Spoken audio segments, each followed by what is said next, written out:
Como eu disse para você, eu e a minha esposa nascemos num lar cristão. Tivemos a experiência maravilhosa de ser educado por pais que nos ensinaram a Bíblia. E nos casamos e construímos esse casamento de 37 anos. Tivemos 2 filhos logo no começo, 2 filhos maravilhosos, fantásticos. Criamos dentro da igreja, educamos dentro da igreja, oramos com eles dentro de casa, ensinamos a palavra de Deus. Nossos filhos cresceram dentro da nossa igreja, cresceram. Os 2 casaram, minha filha completou 14 anos de casado agora essa semana. 3 filhos, meu genro é americano, minha filha já mora nos Estados Unidos já há 15 anos, é cidadã americana, mora lá, meus netos são americanos. Meu filho casou-se também, casamento maravilhoso, tivemos lá, que coisa maravilhosa. Depois de 3 anos de casado, o filho, um dos pastores da nossa igreja, comunicador incrível, uma pessoa incrível em liderança, uma pessoa generosa, e ele recebeu um convite para ser pastor de uma das igrejas, né? Um dos pastores da Hillsong aqui no Brasil. E quando ele recebeu o convite, eu estava com ele ali em Sydney, na Austrália, quando fizeram o convite para ele. A gente voltou para o Brasil e meu filho teve uma conversa comigo. Disse: pai, posso conversar com o senhor? E aí nós estávamos ali conversando. Ele disse assim: pai, eu sou uma pessoa que o senhor não conhece. Eu não aguento mais viver essa outra pessoa. O nome do meu filho é Lucas. E assim, existe um Lucas que o senhor não conhece. E essa história eu estou contando para você que, quem sabe você vive, né, uma luta, porque você educou seu filho, você tratou seu filho tão bem, e ele decidiu. O Lucas chegou para mim e disse: pai, eu sou viciado em pornografia. Eu não aguento mais viver desse jeito. Eu estou precisando de ajuda. Vou explodir. Eu não aguento mais viver essa mentira. E quando o Lucas confessou isso, ele pediu para se afastar de todas as atividades da igreja, pediu licença. Mas aquilo que ele fez, a gente pensava que seria um processo de cura, um processo de mudança. Não, foi um processo de loucura. Porque depois daquela confusão, o meu filho começou a fazer coisas que ele nunca tinha feito. Não apenas o vício da pornografia, mas o meu filho desceu a níveis terríveis. Ele se separou. E ele entrou nas drogas, ele entrou no álcool, ele entrou na prostituição.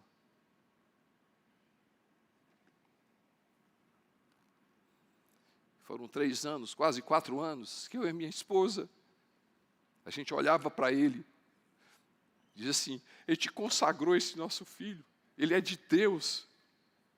Desde o ventre da nossa... A neném dizia: desde o meu ventre eu consagrei o meu filho. Nós consagramos ele. Chamamos o Lucas para voltar para casa. Ele voltou a morar na nossa casa novamente. Vocês não têm ideia do que é você perceber 3 horas da manhã seu filho chegar drogado. Você vê o seu filho escapando de morte.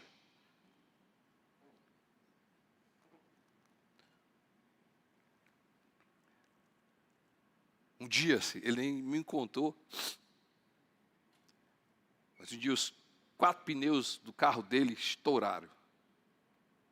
Ele disse: Lucas, como é que 4 pneus de um carro estoura? Ele disse: não, pai, passei por uma coisa e tal.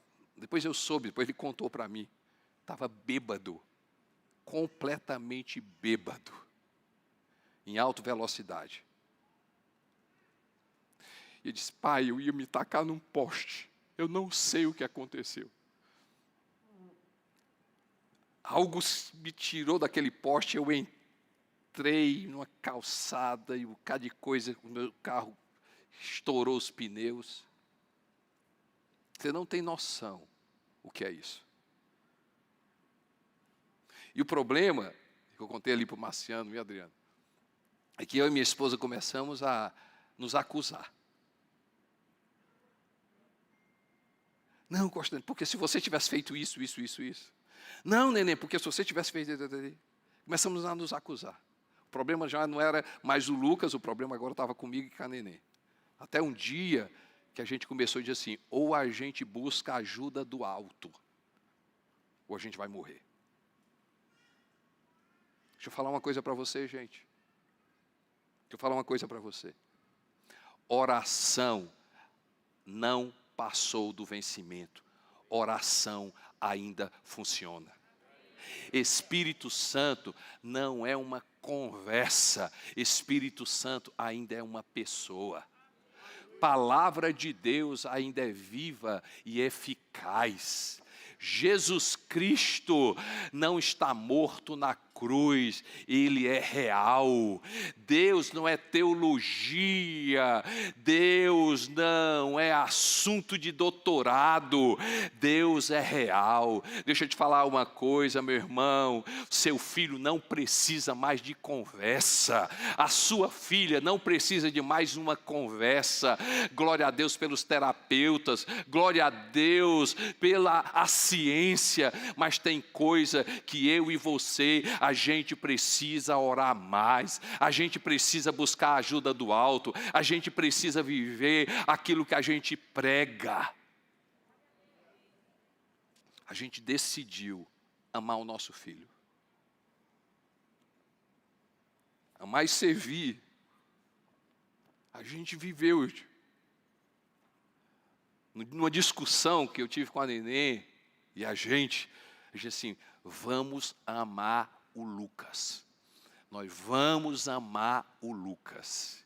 E aí, quando eu me encontrava com ele, chegando nas madrugadas, eu olhava para o Lucas e dizia, filho, você é filho de Deus.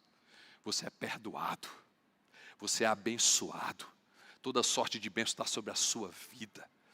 Comecei a dizer para ele, no café da manhã, a gente escutava histórias dele, porque a gente contou para a igreja, ele escreveu uma carta, eu li na igreja, e depois nós contamos para a igreja, e dizemos assim, gente, isso aqui é um problema, e a gente quer uma coisa de vocês, abrimos para a igreja, quem sabe essa história é a sua história dentro de casa, escuta o que eu vou dizer, abrimos isso, porque sabe qual é o problema?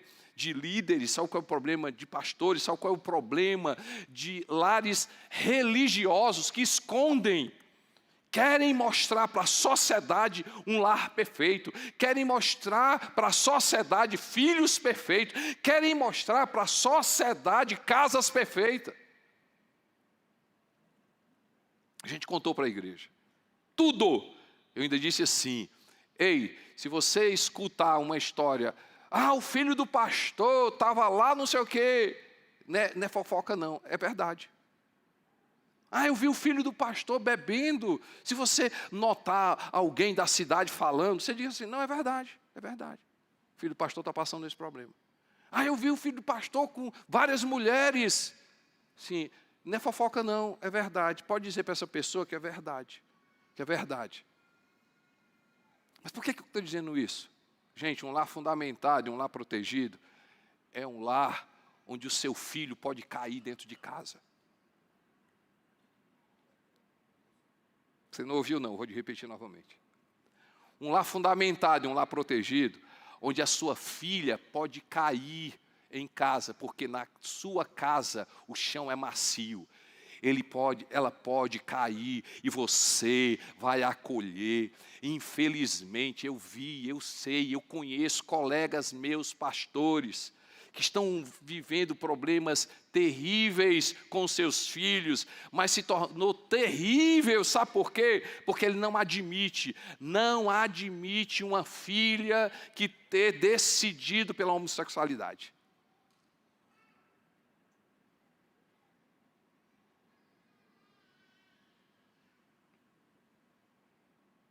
Pastor, eu vou admitir. Você não vai concordar. mas ela vai continuar sendo sua filha e você vai continuar sendo seu pai, a menos que você decida não ser. Mas mesmo que você não decida ser, ela vai continuar sendo seu filho, ele vai continuar sendo seu filho e ela vai continuar sendo seu filho. E o que é que eu vou fazer? Busque o alto, busque Deus, busque o Espírito Santo. E eu vou te dizer uma coisa: ame e sirva. Que o meu filho chegou para mim, eu disse: filho, como é que eu posso lhe ajudar? Sabe o que ele disse para mim? Pai, eu não estou precisando de um pastor, eu estou precisando de um pai.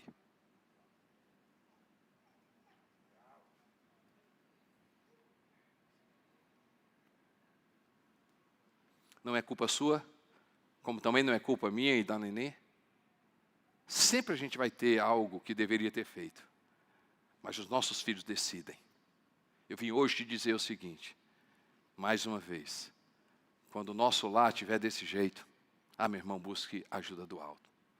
Ok, pastor, como é que está o Lucas hoje? Graças a Deus que o Lucas está num processo maravilhoso.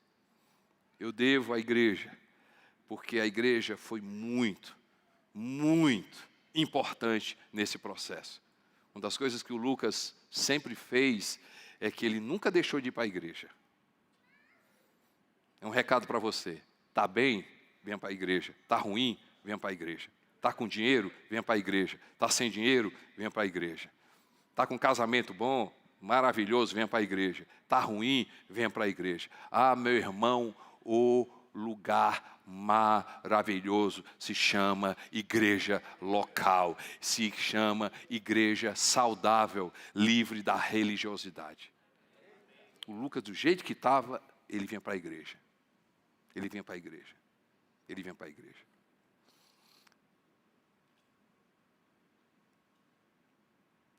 E a igreja começou a amá-lo. A minoria da minoria vinha lá com aquelas palavras. Mas a igreja amou. Era a igreja amando e a gente dentro de casa amando.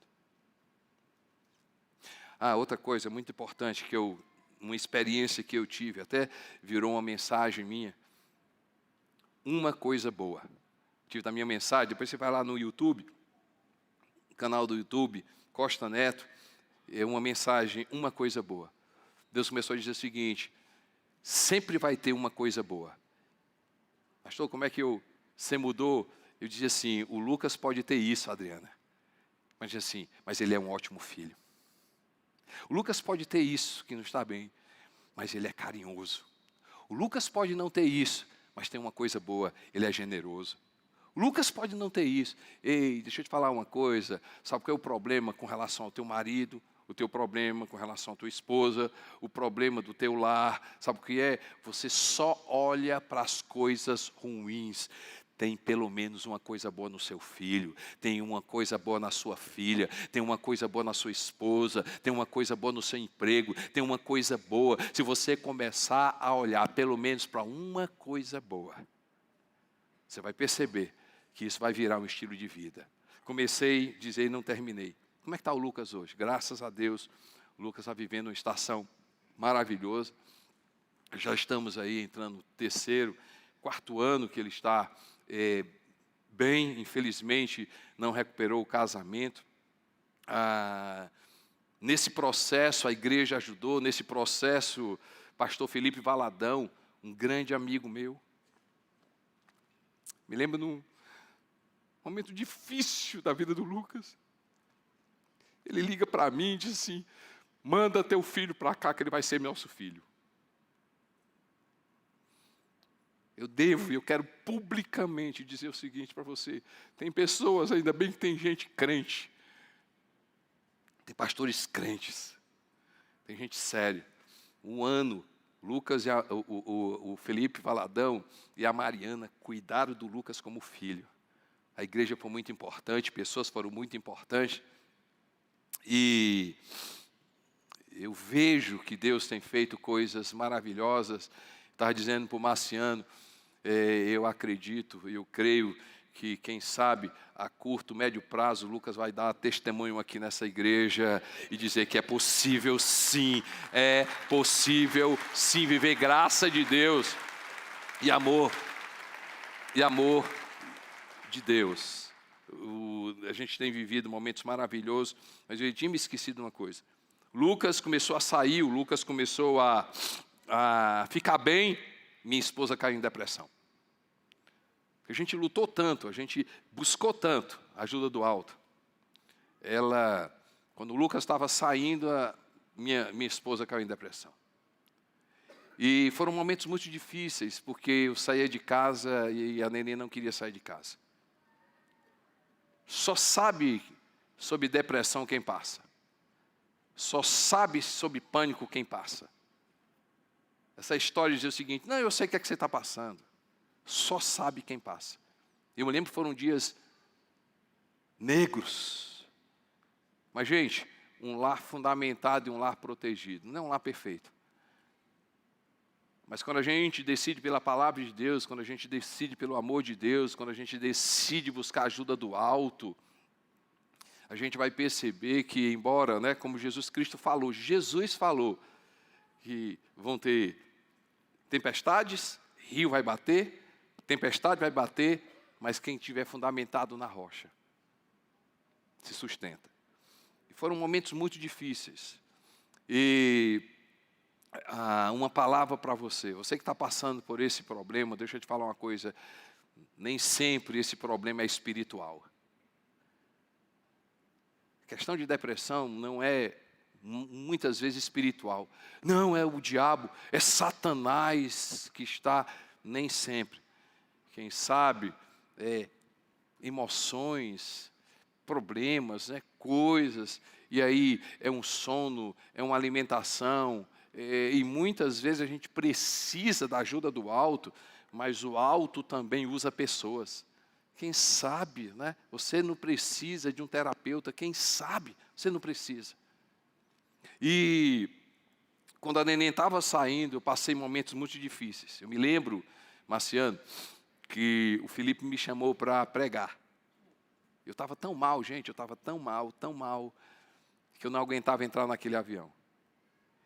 E eu disse: rapaz, eu vou ligar para o Felipe, porque eu não aguento entrar num avião. Não aguento sair de casa, eu não aguento.